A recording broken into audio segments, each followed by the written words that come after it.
We're gonna be live right now. Yeah. Okay. Welcome to our new global media talk show. Today is March 16, 2025. We're gonna be discussing about diaspora voting. A National Assembly has voted against diaspora voting, which has caused a lot of talks and a lot of concerns. So today's topic will definitely focus on that. So we have our guest who is going to be joining us later on women empowerment, Aisha Secka. However, before we start with Aisha, before Aisha joins us, we're going to be talking about diaspora voting, the NAM's decision on that. So I have my co-host here, Sam Ceesay. Sam, welcome. Thank you.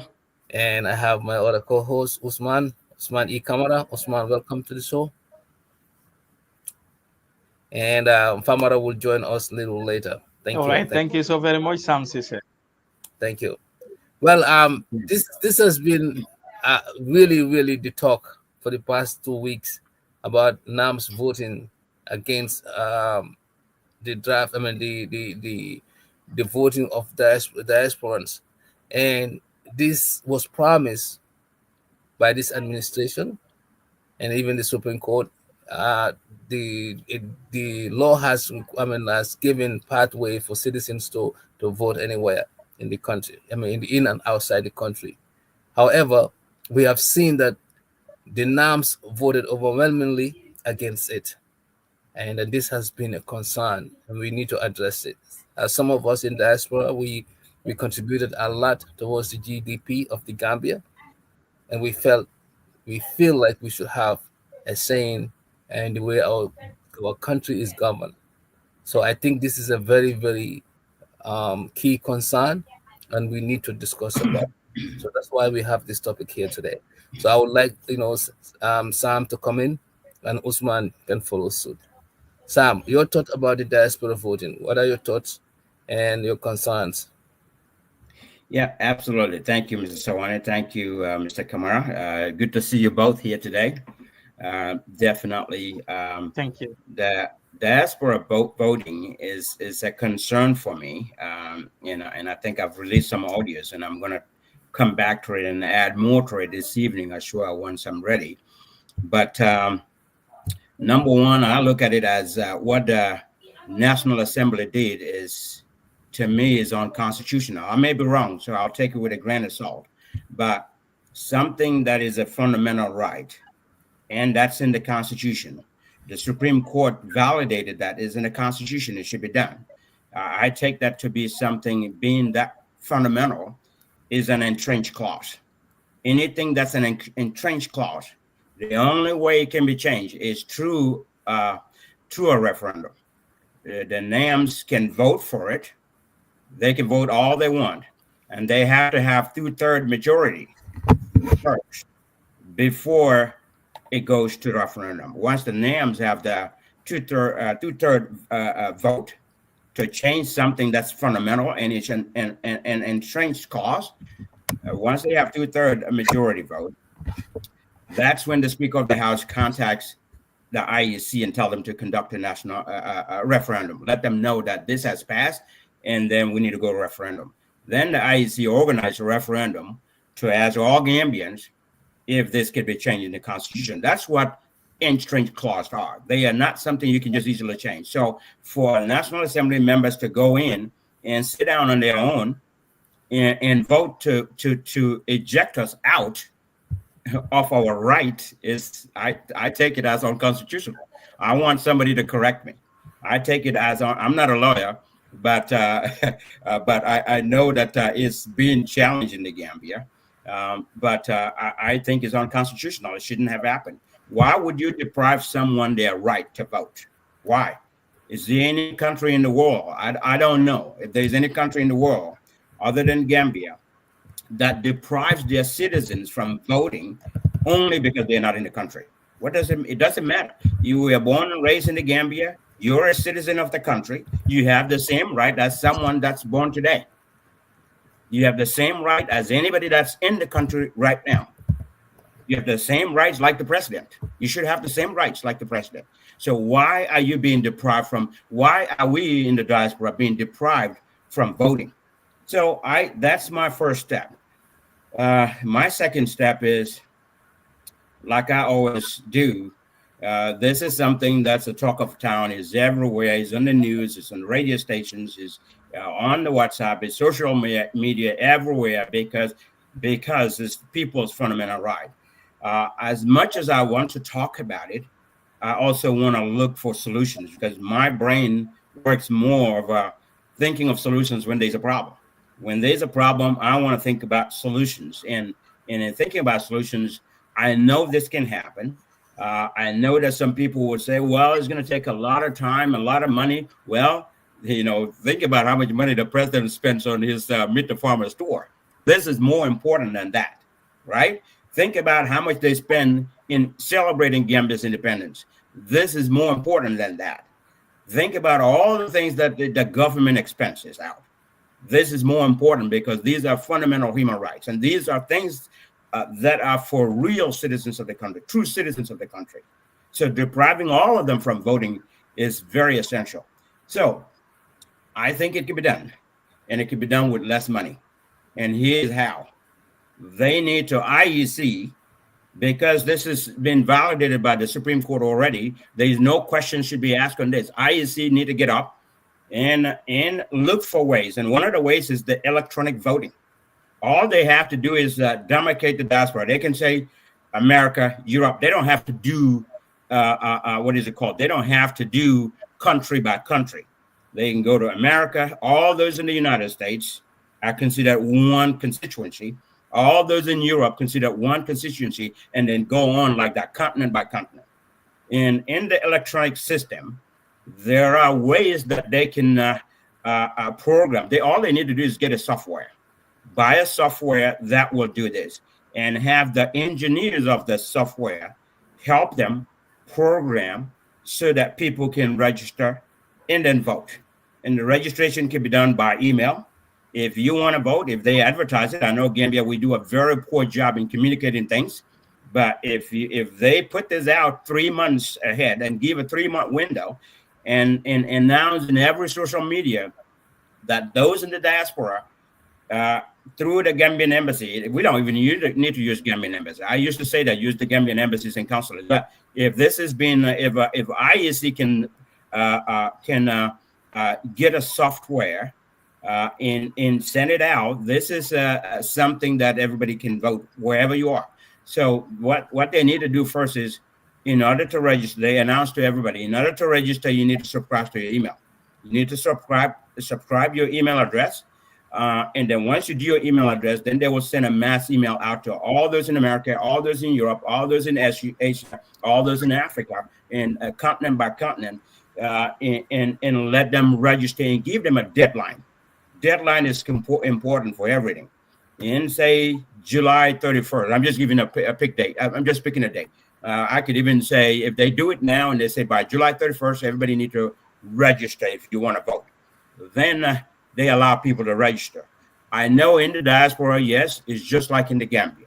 Some people will think, well, there are people in the diaspora that have never been to school, just like people in the Gambia that have never been to school, but they're still voting, right?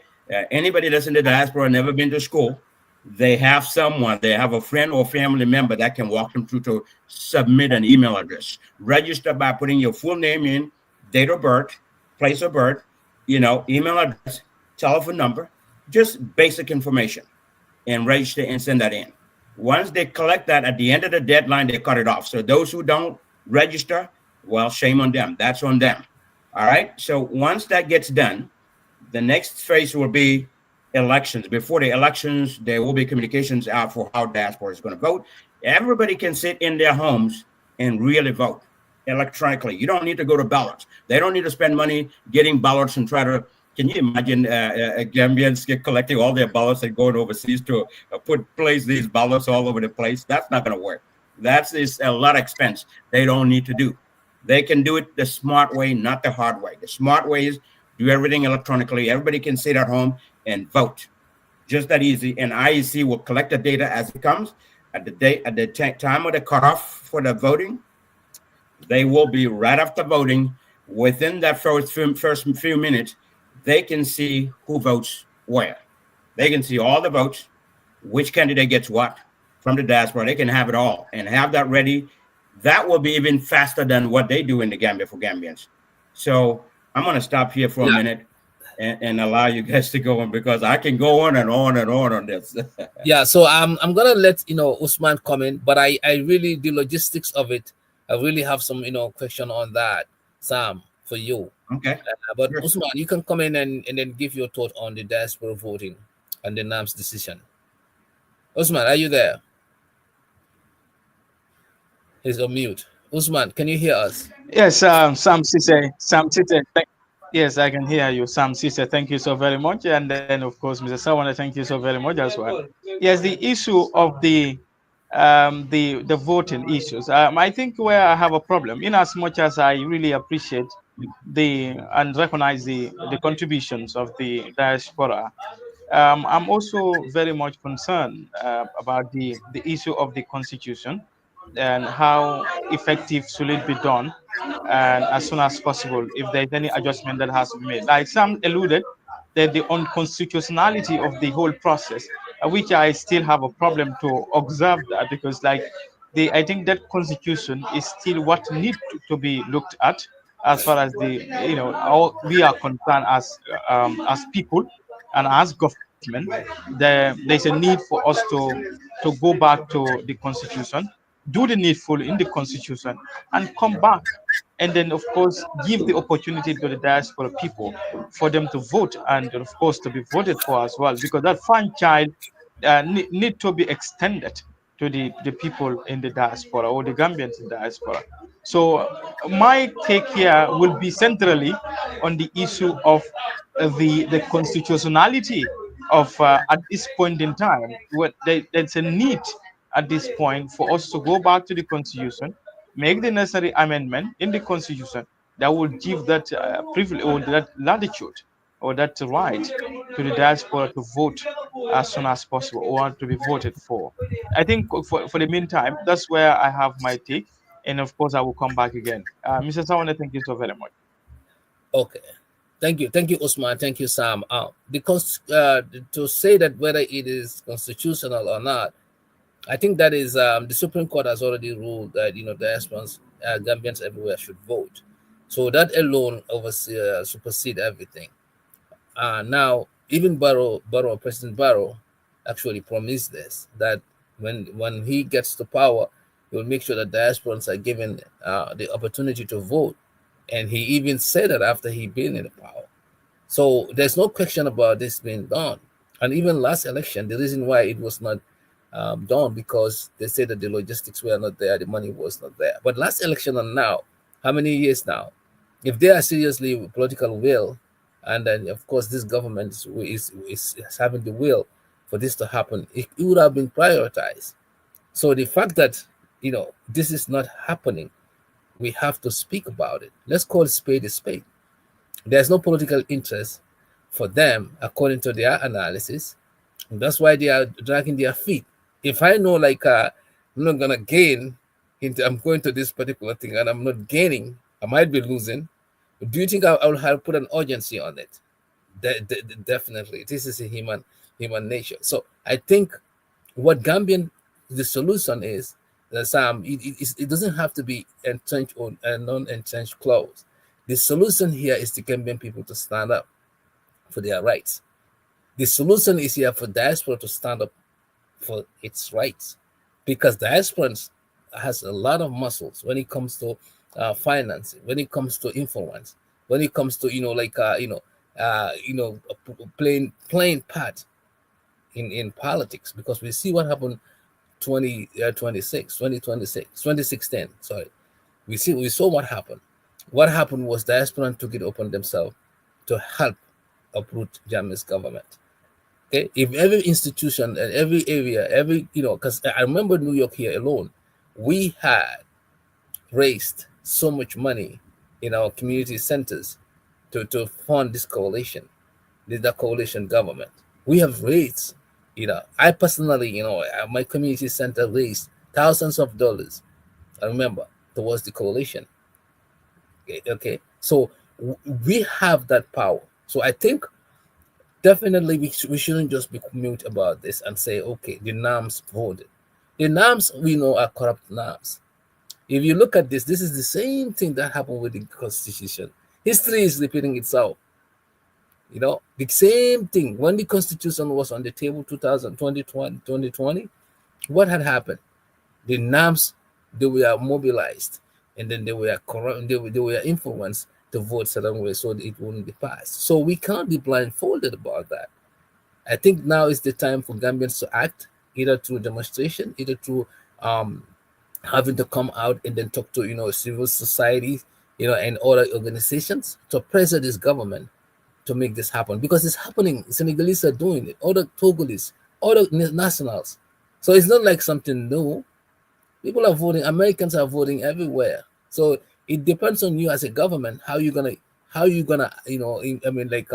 encourage, or how you gonna impact voters all over the place. It doesn't matter. Don't say that because they're in diaspora they're gonna be going against us. If you're doing the right thing, they will be voting for you. So I think this is not even about any legality in this. Legal wise, is there. They have the legal muscle. What the justice minister was saying, because diaspora was not, they're not divided, it's not easy. All those are false allegations. And it's very easy for us to, for that to be happening here. And Sam, to your point, the electronic voting, what is wrong with that? Like, it's happening everywhere. We are in the internet world. I mean, like, electronic voting can be really, really be transparent and also be authentic. So I don't see any but about this. If really there's a political will, I think it boils down to that. But I will let Sam comment in, and if Ousman want to say something additional. Yeah. Yeah, I think, like I said earlier, and I will repeat this, if it's in the Constitution, this is a fundamental right. Any fundamental right is a fundamental right. Nobody can take that away. So they cannot take our fundamental rights away from us. So that's why we're here today talking. We need to sit down. Everybody, in the diaspora should be concerned. It's high time now. It is about time that we've gone so many years we did not vote. Now that it's been justified and validated by the Supreme Court that we can vote, we're supposed to vote. Well, we all know we have the right. We all know we have the fundamental right. No one should stop us. So IEC need to do whatever it takes to follow the law, because it's in the Constitution, and make us vote, allow us to vote. And like I said, electronic voting, it's happening. Companies are doing that all over the world. You can have there are softwares out there already. You can have those deployed, and people click on that link and boom, start voting. After the registration, of course, people need to register. It doesn't matter where you are in the world, you can register. I know I'm not an IT person, but I know how computers work very well, because I've done so much on them, and I've done so many surveys on computers, even at work. I know how things work.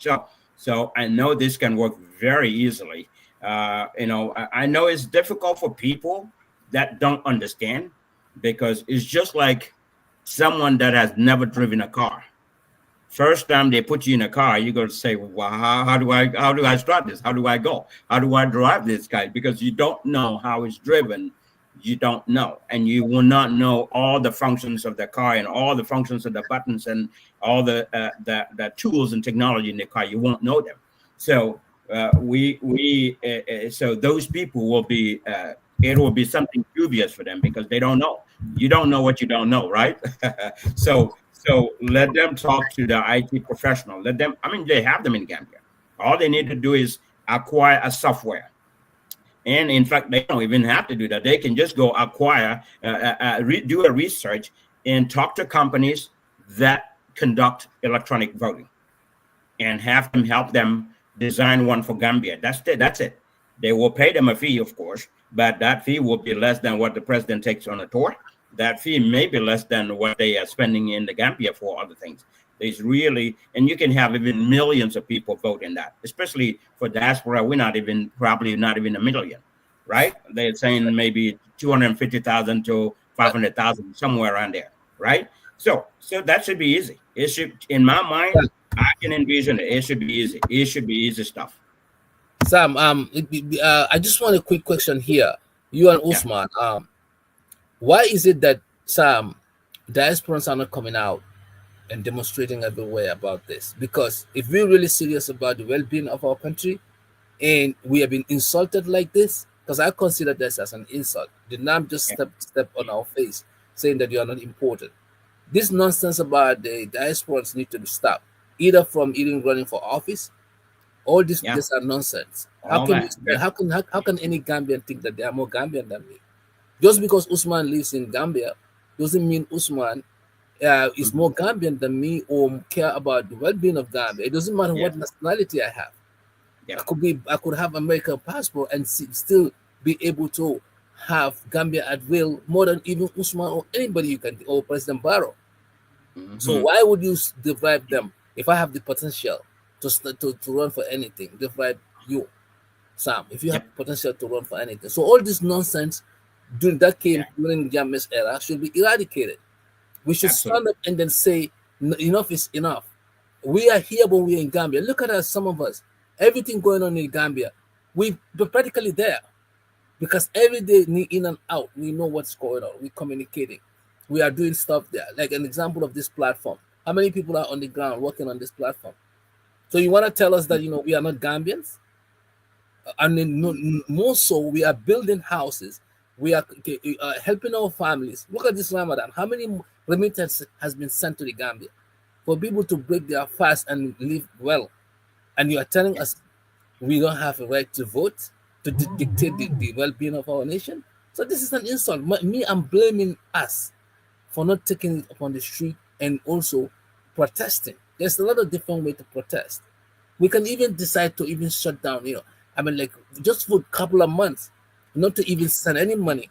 People like Usman and them who are on the ground, they will fit the heat and then go on the street for us, even though we are not there. So I think, diasporans, we need to be more mobilized and organized. But sometimes we are here busy working and not really we're doing the talk, but we don't do the work. We are doing the talk, but we need to do the work. We have a lot of intellectuals here. We need to speak up. Gambian people can definitely can talk on our behalf, but these politicians don't care. They just give them a couple of money and then they go and they vote against something very important. And secondly also, like, we have to, people like Usman who are on the ground. And Usman, I don't mean to put you in the in the spot, but some of them realistically, I'm not, and Usman, this is not you, but they have something, a feeling about diasporans. The fact that we are not on the ground, and then the fact that we are probably opportunity seekers. When we go there, we're gonna take their jobs and stuff like that. I think this mentality need to be out.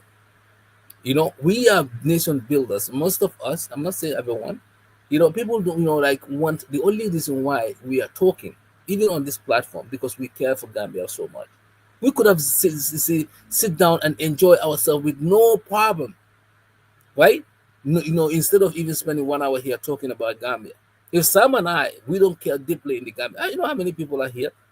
You tell them about Gambia, they will say, let them do their thing. But we need to recognize there are many Psalms and many Momodous out there who are ready to, do anything for Gambia.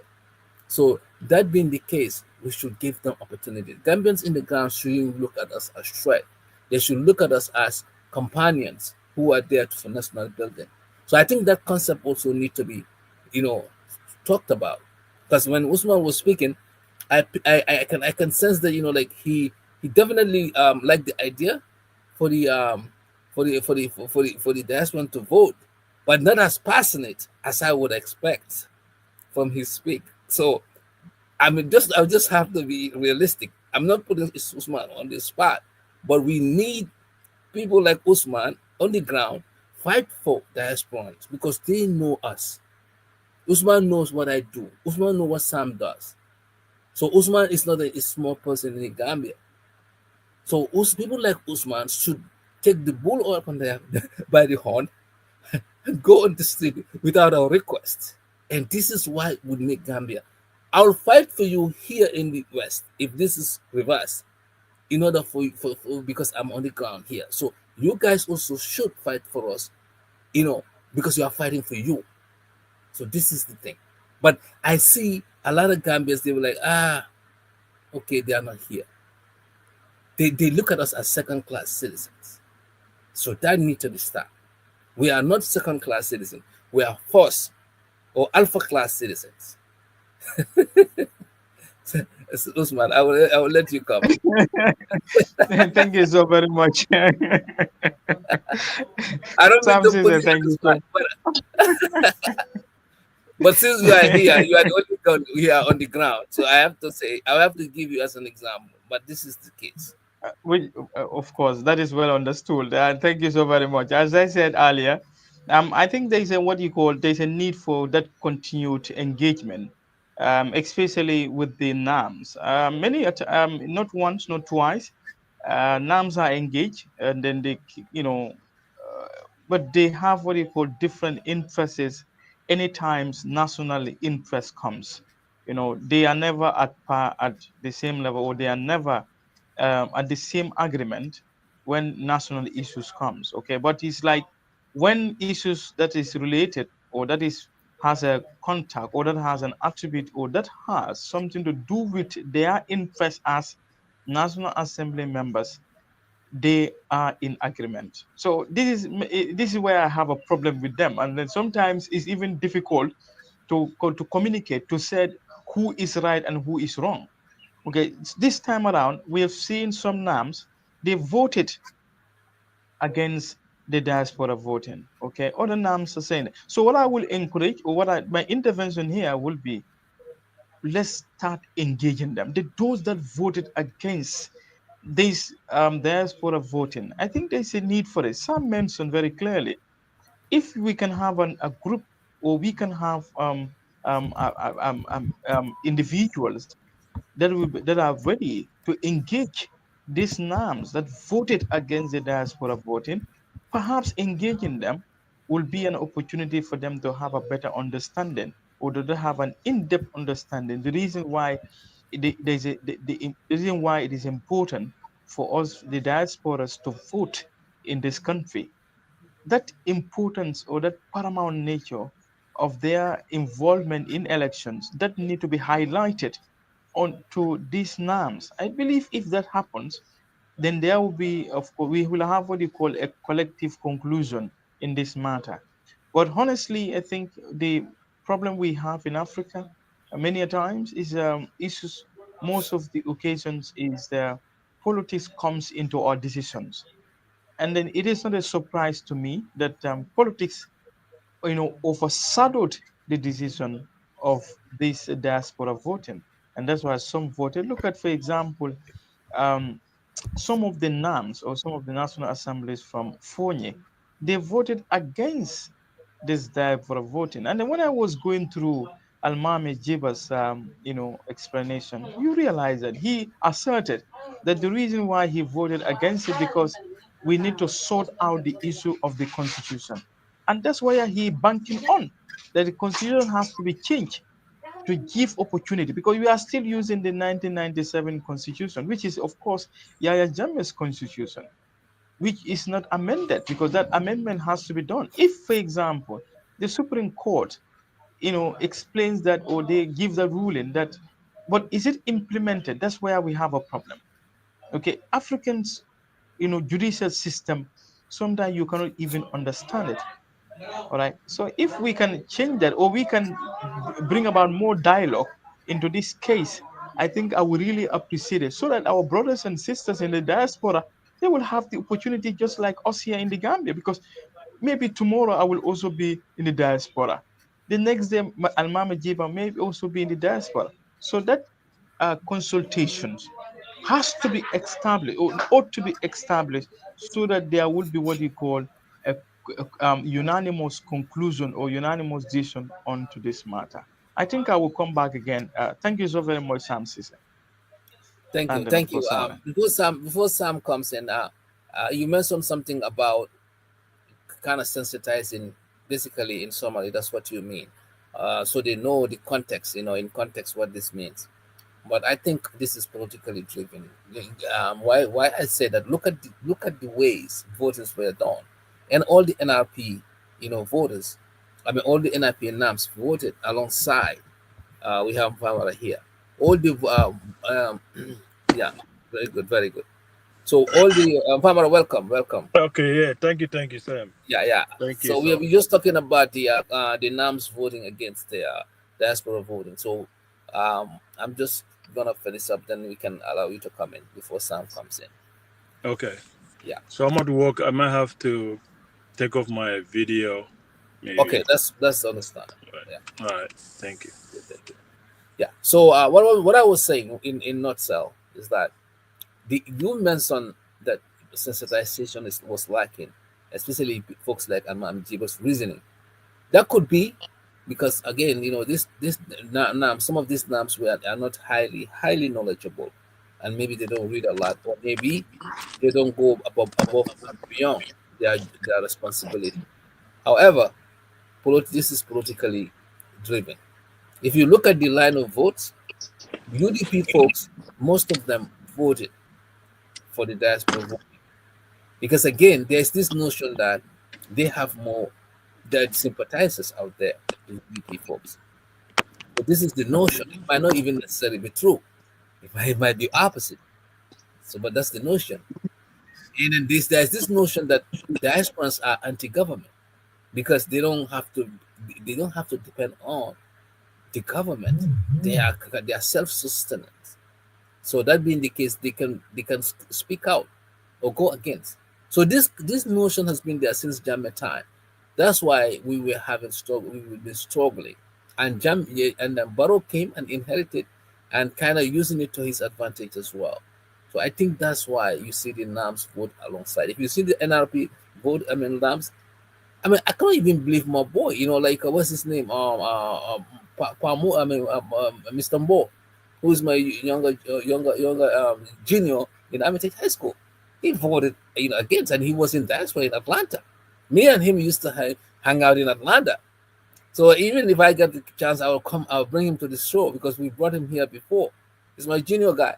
But he voted against, and maybe I should invite him and then see why he voted because he's highly educated, been in diaspora, but he voted. But I know, I'm telling you, whatever explanation he might give, the bottom line is politics. You gotta vote alongside this to stop this because it's not our interest. So we have to call a spade a spade. Yeah, I agree with what you said. People like Almami Jiba might not be on, might not comprehend what the whole process or what it means, but majority of them did vote because of that line. So that's what I want to correct. Yeah. So Famara, if you want to, Famara, you can come in, and then we can have some come again. Yeah. Thank you so much, Mr. Sawaneh, and then Ousman and Sam. Thank you so much for the beautiful work you are doing. I know I missed a couple of weekends or so, but this is a very important discussion, and it's been going on for the last week or so after that decision or resolution by the National Assembly that the clause 14, the famous clause 14, is rejected, which is going to give the opportunity to people in diaspora to vote.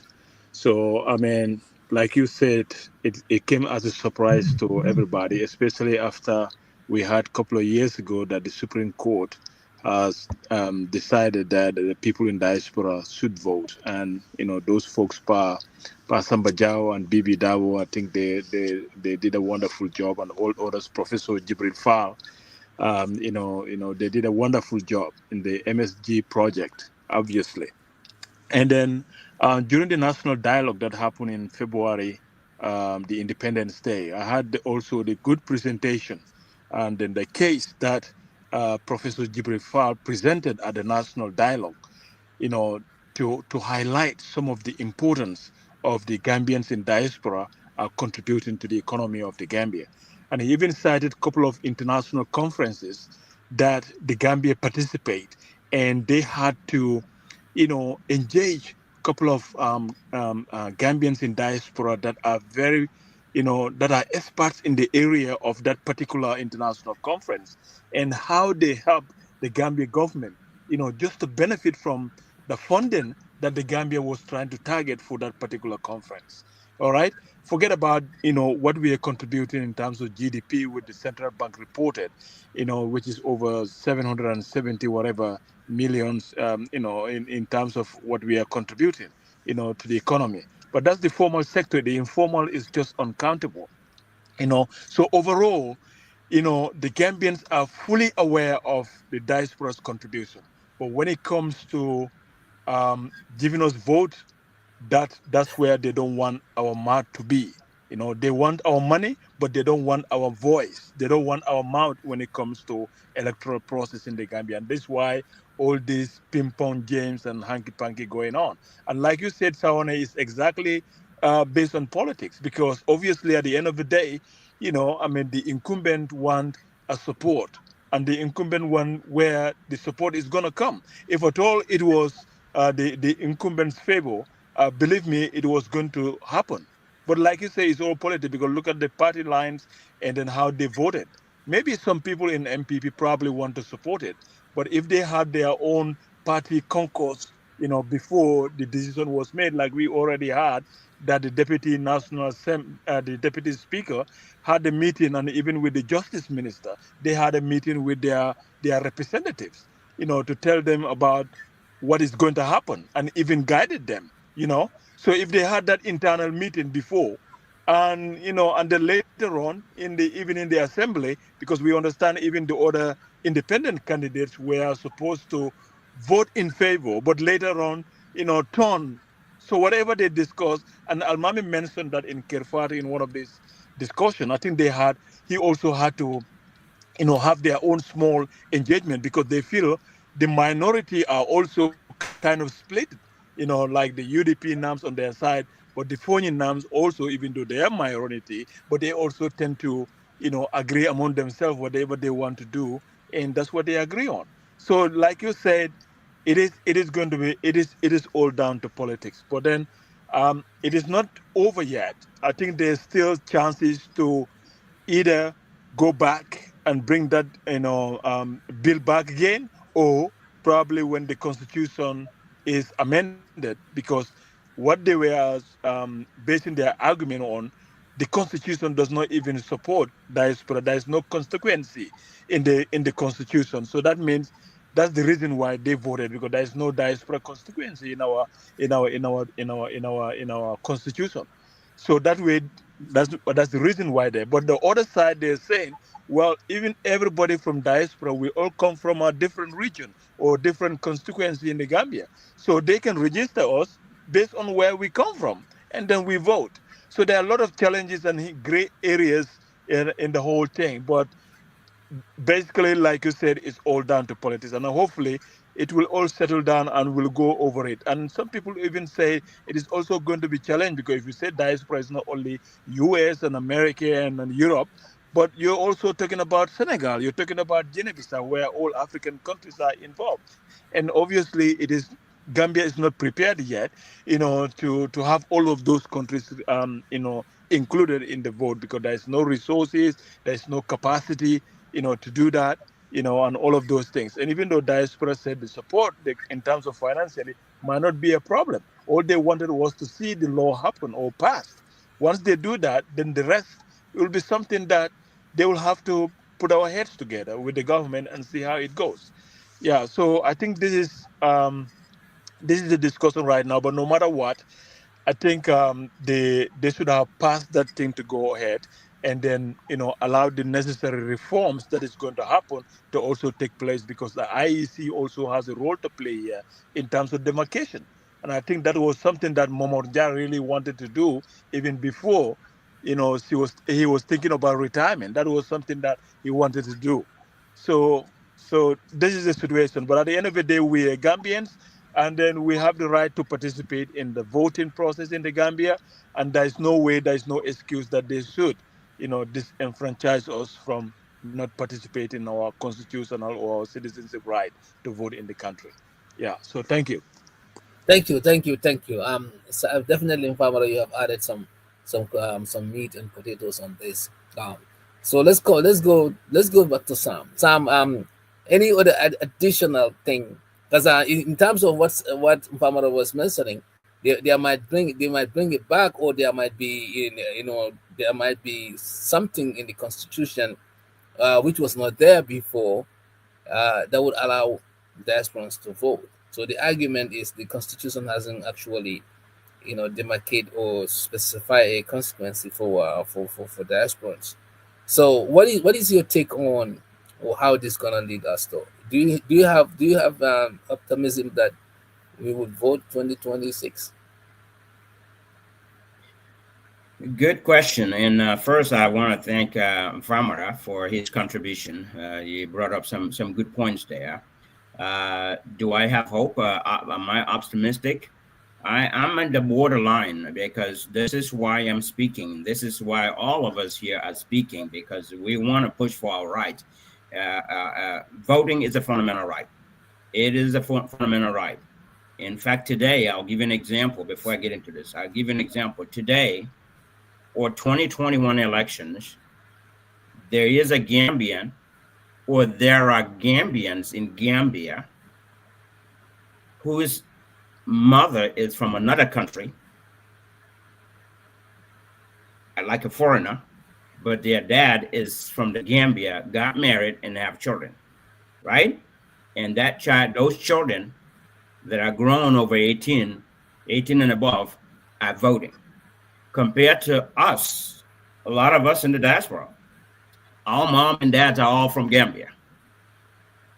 Why can't they vote and we can't vote? Voting is a fundamental right. It doesn't matter. It's a fundamental right for every citizen. Since like I said earlier, since the Supreme Court validated that, there should not be any reason. There should not be any reason. There should not have been even election. I mean, a vote in the National Assembly for them to vote. There was no need for that. All they needed to do, and I think some of them were influenced by the Justice Minister that told them, because diaspora, that Justice Minister, from what I heard, the Justice Minister told them, even if you guys vote for them to vote, if you guys vote yes for the diaspora to vote, they're still not going to be able to do it until because we don't have the constituencies. Well, that is the wrong way of presenting something. Knowing that is already in the Constitution that we should vote, because we are human, we have the fundamental rights, right? I think if I were to present it, I would have said, well, this is a fundamental right validated by the Supreme Court of the Gambia. So diaspora should vote. So now what that means is, no matter what it takes, you guys fix whatever you need to fix to get IEC, to get these constituencies demarcated so they can vote. Sam, I wanna make a correction here. I don't think it's in the Constitution that diaspora should vote. Is that what I'm hearing from Ousman? No, what I'm saying is, Yeah. I'm saying as a Gambian, every Gambian has the right. It doesn't matter where you locate. You have the right to vote. He has the right to vote, but it's not in the Constitution. Yeah. It's not highlighted, black and white in the Constitution. That's what we're trying to say here. Well, in the Gambian Constitution, there are some things in a lot of areas that are gray areas. They mention something, but not specifying, not specific on something. That's why you have a Supreme Court. If the Supreme Court can read the law and says, yes, they have the right to vote, that's enough. Right. I agree with you on that, but I just want to make sure that we know that it's not black and white on the Constitution. But the Supreme Court has the right to interpret laws, and they interpreted that. Yes, they interpreted that we have the right to vote. We need to vote. Okay. So that, to me, that's constitutional. That's supposed to be specifically amended in the Constitution, that every single Gambian, regardless of your location, have the right to vote. That's just that simple. Regardless of your location. That way is inclusive. It doesn't matter where you are. So, but coming back now, I forgot about what I wanted to say earlier. I'm sorry about that. No, that's okay. That's okay. It's good to interject. It's good to ask some questions. But I do wanted to say that, and what I think both of you commented on the NAM from Phony, And I would agree. We in our National Assembly members, we have competent and incompetent people. Unfortunately, the competent ones are leaning against the political affiliation. The incompetent people don't know what is wrong, right. They don't know what they're doing, and they should not have been even elected as National Assembly members. Part of the reason they elected because of they were popular in the area, but we're not getting into that. But anyway, so we need to change that. We need to make sure that, because the Supreme Court, that's what I'm basing everything on. The Supreme Court says we need to vote. I'm even without the Supreme Court. Voting is a fundamental right everywhere. It's a fundamental right. In the United States, if you're born in the United States, you can vote. In any country you're born there, you can vote. So we have the right to vote. That's period. Okay? So what the National Assembly need to do is to look into the IEC Act. And if anything need to be changed there or amended, to amend to include everyone. It should just say, regardless of your location, regardless, every Gambian citizen has the right to vote regardless of location. They don't even need to mention diaspora, because once you say regardless of location, it's obvious. It's more very simple. Yeah, so that should include diaspora. So, but anyway, because it's been validated by the Supreme Court, I think the IEC need to do their part. Like I said, electronic voting. Sometimes people act weird, or they act in the sense that that doesn't things that don't make sense because they don't know. If you don't, like I said earlier before, if you don't know, you just don't know. But sometimes think about it this way: if you want to build a motorcycle, and you talk to people that have never even seen a motorcycle, never or they've seen a motorcycle but they never know how it all works, they're going to have a lot of doubts. What about this? What about this? What about this? Well, talk to the right people. You just need to talk to the right people. IEC need to engage the right companies that can do electronic voting around the world, and they can do that. They can get it done without spending a whole lot of money. Very simple. That's where I'm based on. I want to make sure that we can vote electronically. Nobody even need to leave your home. You can stay where you are. You can get on your mobile phone in the diaspora and on the day of voting, if all the configuration gets done correctly, which is not going to allow any duplication. Well, when you're registering, during registration, when everybody register, you're going to register with your full name, legal name, and also upload a copy of your ID, so that you cannot have different people pretending to be another person, because they're going to have an ID to show that, or your passport. Maybe upload your passport. There are things in there. I don't want to get into too much because it's going to take time. But there are ways that they can build this to make sure that it suits Gambia, so we can all vote electronically without even leaving our homes. Yeah, but before Famara, I think Ousman dropped, and I guess he's still not here.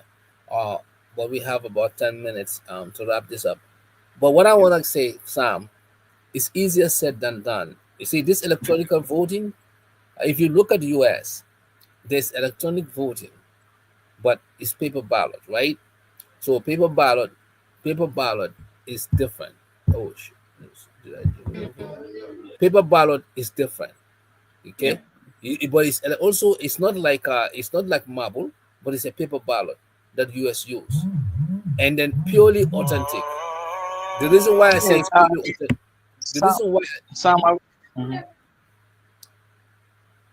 you want to say something, Ousman? Yeah, because I wanted to observe few things before I was battling with connection.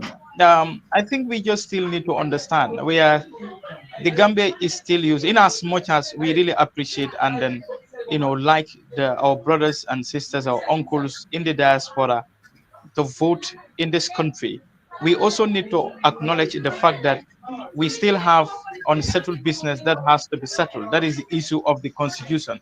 Now, the recommendations or the judgment from the Supreme Court, and then what is really happening, because each men have their own responsibilities. So, if, for example, one arm of the government, which is the judiciary, at the low level, that is the court level, ruled that there is a chance for, or there is the diaspora can vote. But now what need to be done in terms of to consolidate it, that is the law that we are using, which is the 1997 constitution, we could be amended long time. But if we don't amend it, I think there is still chance for us to amend it as soon as, because the Minister of Justice highlighted not so long ago, the notice was done that the bill will be back in the National Assembly. I think it's in June or July. So before that, I think if what I recommended, if engagement continues to flow, if we intensify our engagement to make people to understand the importance of diaspora voting, I believe by next reading, the voting will be changed in my regards. I think if that happens, or hopefully, we'll have a U-turn in terms of the voting process. Thank you so much. That's what I just observed before That's you good. comment. Thank you. So, That's a good observation. That's good. Good optimism. Yeah, very good. Okay. All right. So that's good. So what I was trying to say here is that what Sam was saying, it's easier said than done when it comes to like electronic voting, because even in US here we do the paper ballot, right? If you go and vote with the paper ballot, they have to do a lot of checks, to make sure that you are who you said you are. First of all, you're gonna register. Second, you're gonna be on you have the voters registration card, and then you're gonna go with your ID, and then you're gonna be identify, and then put on the line to vote on a paper ballot. You understand? So now voting electronically on your phone, in this computer age, that would be a challenge. Okay, so there should be logistics there. What I would suggest is that the logistics would be just like kind of paper ballot. Paper ballot can work because whether the Gambian government can have resources for diasporans everywhere to get them a paper ballot and a voting machine to be able to do that. But having to use cell phone or internet connection, saying that, oh, this is my ID, let me go to this website. And there's a lot of hackers. I have an IT background. There's a lot of things that people can intercept, some of these things, and then make it look like what it's not. So I'm kind of like, having a challenge there. Either we do the physical, Gambian government provide a physical location to each and every area. People go there physically, those who are willing and able, and then do and have IC officials there, or they do paper balloting. So I don't know how US do it outside, but I'm pretty sure US also do. You have to fill out the form. I also think there need to be a lot of work to be done, because you cannot just go online and then use a phone and vote. That is out of I think that is out of it. Being that as a computer engineer prior for 22 years, I know how spoofing works. I know how IP addresses can be, IP spoofing can happen, and identity can change. So that would be really dangerous, if you want to use that route. Well, so let me interject here. Don't you have your bank account and then you use your phone to get on your bank account? Why is that not hacked? Okay. Why is it safe to use the phone to log into your bank account? Let me tell you the structure of that. In order for that to happen, you have to understand. And I know what you're saying. Like two-way authentication could also be used, like to send a text to your phone, and then and then you have to authenticate who you are. Again, for that technology to be put in place, like what you are saying, what I use with the bank, to be put in place, and people, like I said, it's when it comes to voting, it's different. It's different, because if you want to use that, why don't the US use that? Why don't US folks use that when those are overseas? Well, they use paper ballots. Right. Because number one, US is used to what they are using. I am thinking ahead. I am thinking above and beyond. to make diaspora vote. For Gambia to use paper ballot and have IEC come and put ballots in all these states and everywhere, that's almost impossible. Almost impossible. This is the way that people are thinking. Some people are thinking that's how is that going to work? It's not going to be easy without a lot of expense. I'm saying companies out there right now that own software that they built, and they can guarantee you 100% that they will give you the accurate results. We don't even have to build anything.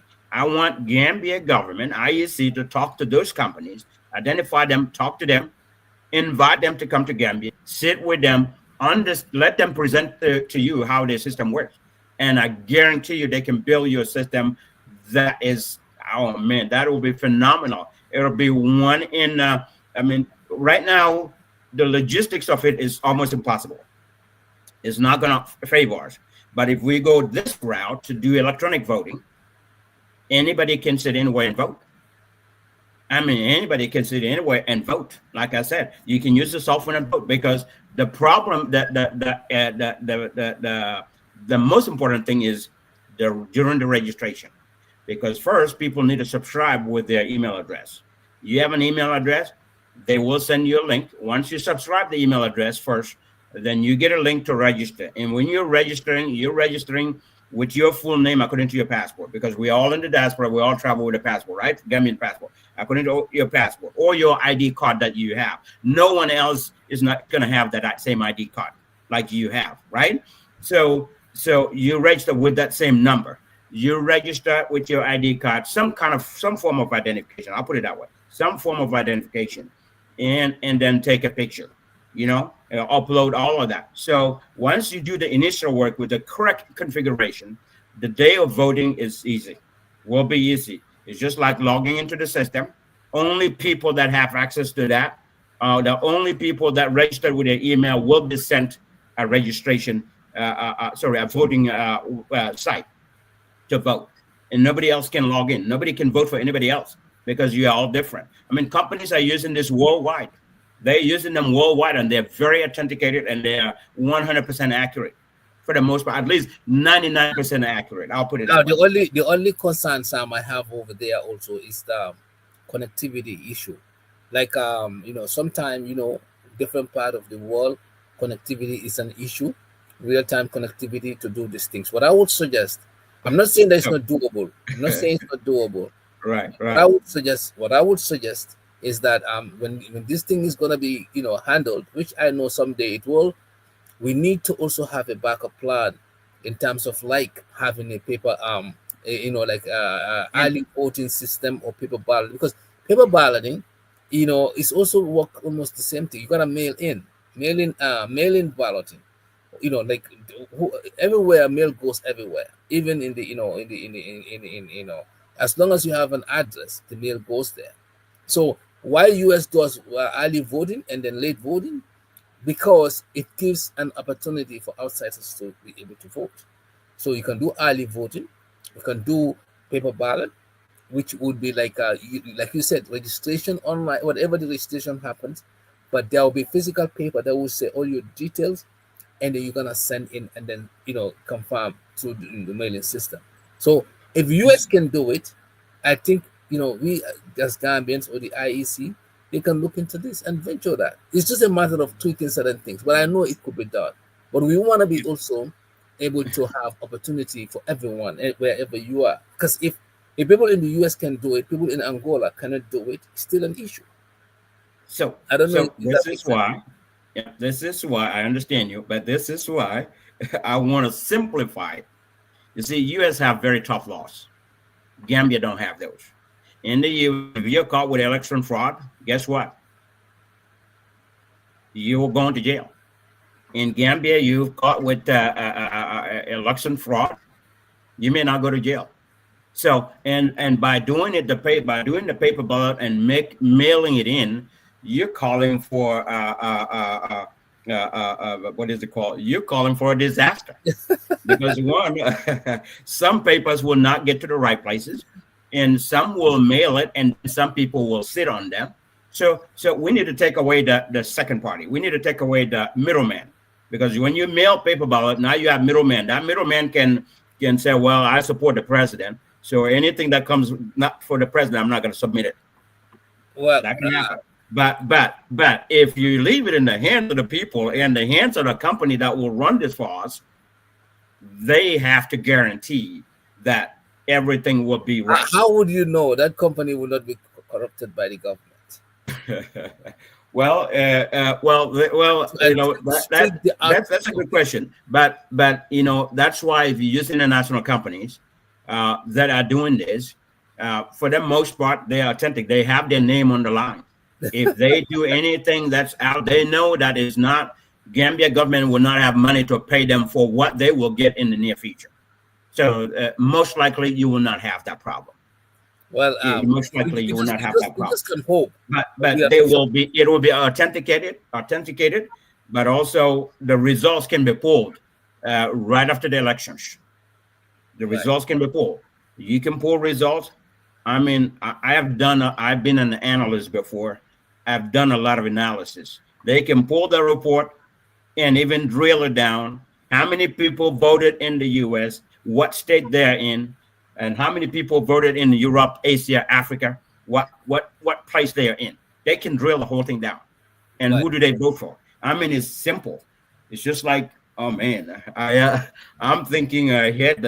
Like I said, I'm thinking outside of the box, and I know this can happen. I hope when this logistics is taking place, you and I might be invited to give our opinions as well, because this is gonna be really something exciting. I hope so. I mean, if they invite me, I'll volunteer my time to talk to them. I'll volunteer my time and talk to them. And if they do, consultations with an international company, a foreign company that's going to host this Farge, that already have something in place. It's not like they're going to build something. They already have something in place.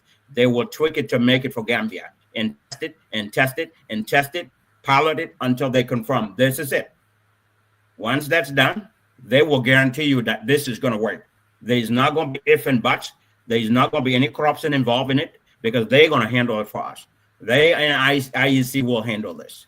Yeah. So this is something what exploring. So moving forward, I think the world is moving forward. We're sitting in the same place. That since 1965 independence, we're sitting in the same place, and we need to move. We need to think ahead of the game. We need to think outside of the box and simplify something. I think, Sam, in all honesty, and Famara, I will let Famara come. We wrap it up. I think the diaspora should take the horn. Bull by the horn. And we stop, just sitting down. We come out, and then start to stand for our rights. Because the Gambia, that's what we're doing today, yeah. Because and since this happened, all we have been doing is talking. You haven't seen any demonstration anywhere. We haven't seen an organized body. Civil service. Although civil society, some of them are speaking out against the diaspora vote. Voting against the diaspora vote. But we, as diasporas, we should, come and put our difference aside and start to show Gambian people that we want this by demonstrating, by calling it out, and then standing for our rights. But I haven't seen that so far, besides just a mere posting on the internet and on social media. Yeah, but definitely, we can have Sam come in. Famara come in, and then we can just wrap it up. Famara. Thank you so much, Sawaneh. You made a very good analysis. I hope we can, like Sam said, we can have an early voting and all of those paperwork. Let's see how it's going to work. But in the event we could not vote, all right? They could not finalize this process in the Constitution, and then IEC could not do the demarcation, and then us in diaspora wants to participate in 2016 voting. When is going to be the registration for us? Are they going to organize a special registration for us so that in case we miss the national registration, they set aside by the government, we could not make it because you have to go and register and come back and then go prepare again for the voting, comparing the fact that maybe some people might not be able to travel 2 times in a year or within that short period of time. What provision are they going to provide for us? All right, let's say January. I don't know how often they do this kind of registrations. If they say, okay, diaspora, you cannot vote, but anybody who wants to vote, you can come to Gambia, and then IEC will do an extra registration for you guys. You can update your national ID, you update your voters card, and then you can come back and vote in 2026. Do you see that happening? And then if so, how is it going to be done? Is that going to be done extraordinarily just to be given accommodated diasporans, so how is it going to be done? I think first, I just want to say this. As we stand right now, if you're a diaspora and you want to vote, you have to go to the Gambia. Okay. Yes, You also have to be registered, um, yes, get your ID, and then also your voters registration card. right, right. So that is there. That is intact. So your question is how? Can you repeat that question Say, again? for example, okay, 2026, the election is going to be December on the 1st, all right? Yeah. So you arrive in November 30th or November 27, 29.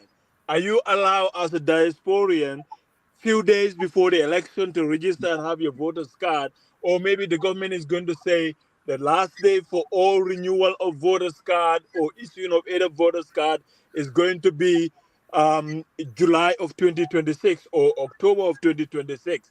Anything after that, they're not going to have the chance to vote. So, in the exception for the case of the diaspora, will there be any flexibility in terms of allowing them to come and get their voters card and also ready to vote? Yeah. So this is something that's why I think we need an organized body in the Okay. United States and in Europe and other Right. nationality. If we don't have an Right. organized body, let's say you and Famara, you organize us here, Mm-hmm. and we have I mean, we have people in leadership, about this diaspora voting and Right. representation. You have one in Europe, you have the other one in African countries. We can talk, engage diaspora. We have the potential to engage IEC and even the government on a dialogue on how this logistics could be done.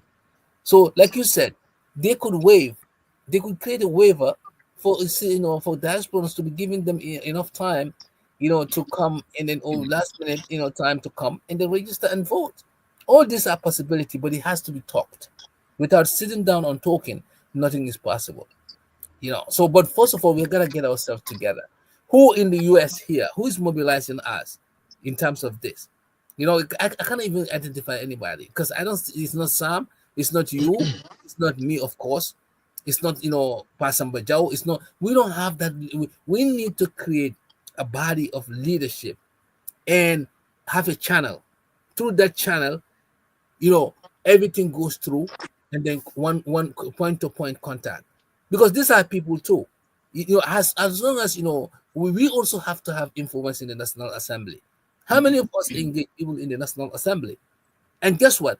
We have the potential to engage National Assembly and change their mind, even because we have more money than even President Barrow. If you logistically and realistically, we have more legal money than him. His money is not, his government's money is not that legal. Ours is legal because we go to work and make money. So the point here, what I'm trying to say is that if they can influence those norms, why can't we? If we have an organized body, even Sam alone can influence as many norms as possible, because he has what it takes, and more so you. So I think what we are lacking here is like we are just being detached from the fact, from the whole thing. So I think we need to come together first, and then once we have that, we talk to them. They will be able to. Of course, IEC is they are not God; they are human beings. I mean, like we can just talk to them and then tell them that this we need this, we need this. There are people gonna travel to vote. They need some time. They can come in the last minute. Give them this, give them that. So I think all we need now, we need to talk. And then, like I said, when I leave from this call, I'm gonna go and engage people like Samba and others and say, all these talks, let's start acting. Because we need to have an organized body. I don't care who is the leader, but we need to have an organized body and have muscles, because when you are together, like you have more power. Me alone calling IEC or Sam calling IEC, what does that mean? I mean, how many people are behind me? You know? So you have to look at that. So we have to come, and Europe need to do the same thing.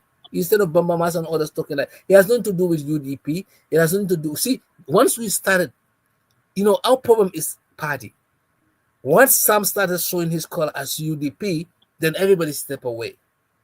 But people like you, Sam, you, Famara, that's why it's good not to be affiliated with parties. Sometimes it's good not to be affiliated with parties. People like you should be leading these things. Because now nobody will say, oh, he's UDP, he's DOI, he's this. But once you come with an initiative, the first thing they say is, oh, Sam is DOI. Oh, forget about him. They think you have a political agenda. Famara is UDP. It's a secret UDP. Forget about it. So this is why we need this kind of thing. People like Pastor who are not of course he's affiliated to DOI, but again, we need people to lead this. That's just you can see Ceesay and the others. They're doing their best as well. The Barrow Must Go campaign team. I think this is part of something they're pushing as well.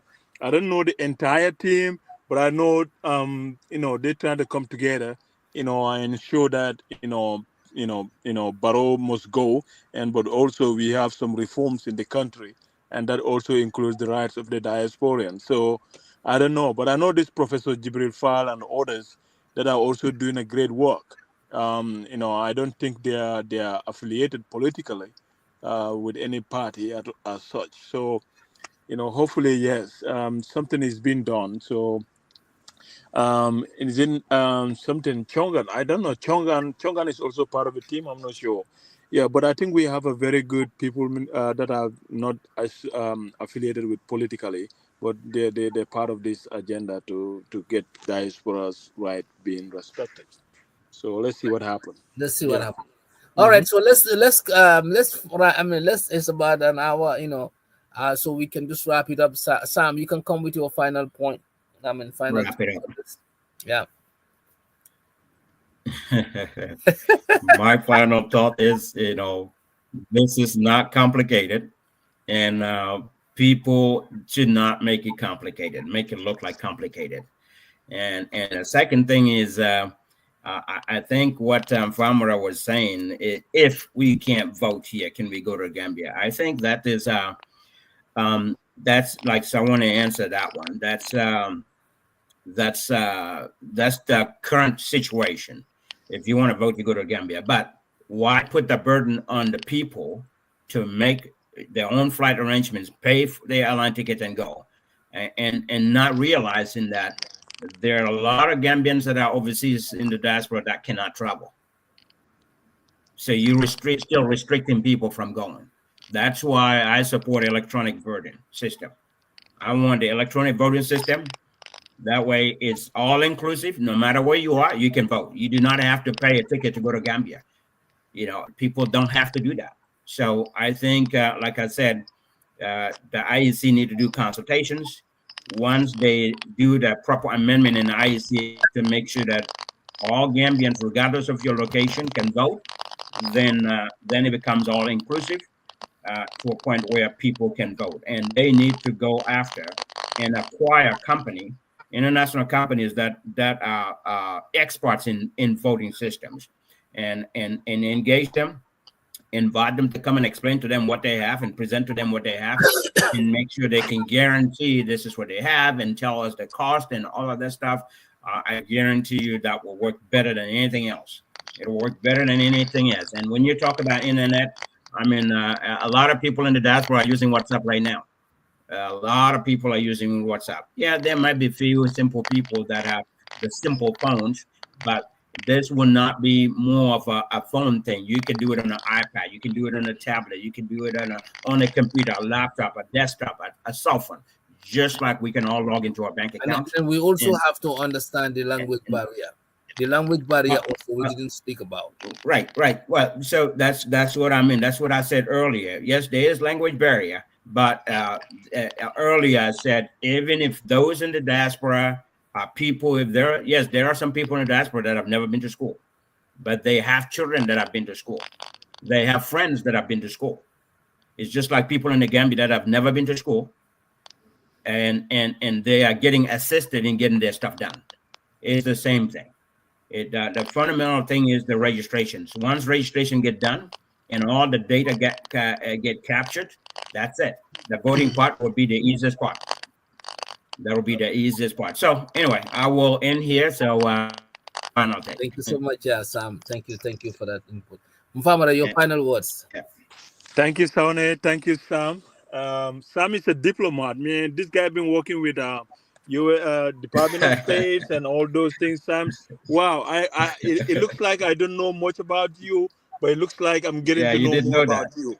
And we have a lot. Sam, we have to utilize you as a country. Gambia need people like you. But anyway, when it comes to this voting, Sawaneh, we have to vote. Like Sam said, this is our fundamental rights. We have to do that. If we don't have the vote, we have family, we have voice back home. I've never been involved my families, what political line they belong to.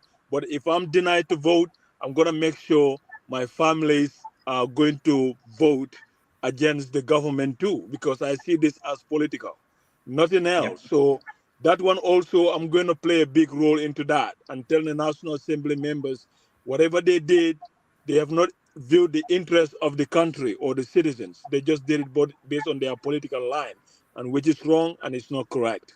And then we also have a voice to, we also have a bigger voice, and we're going to do that as such. So I think that's all I have for now. So let's see how the whole thing play out at the Yeah. end.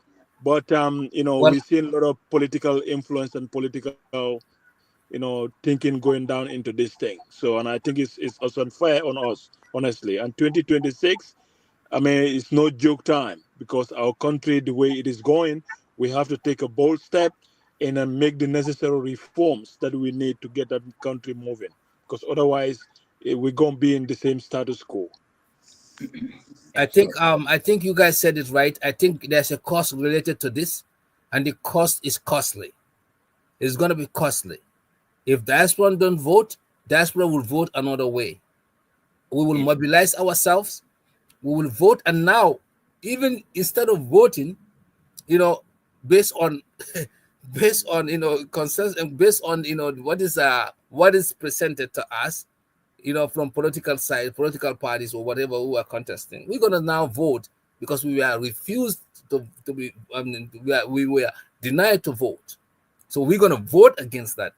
So now the cost is even more on the government or or the party that is leading, because now you it's just like you pinch a lion. Now the fight is on. So you denying us from voting, you're gonna pay in the polls, because diasporans will take this with a wholehearted. Some will fly over. I hope you guys are getting your tickets ready. Some will fly over to the Gambia during that election time to make sure that the system that stops us from voting is voted out. So it's not going to be any reasonable even thought about who is fit or who is not fit anymore. It's just going to be like, the war is on, and then now it's time to get this system out. So either way, it's going to be costly, guys. So like Famara is saying, 2026 is no joke. It's a replica of 2026 is a replica of 2016. 2016. They even sound and look similar. So what it was done in 2020, 2016 has to be done in 2026 in order for Gambia to be safe. So I think we have it in our hands. We have 1 year to go. I hope you guys are getting your tickets booked, because I am. And then getting this Gambia, getting this thing done.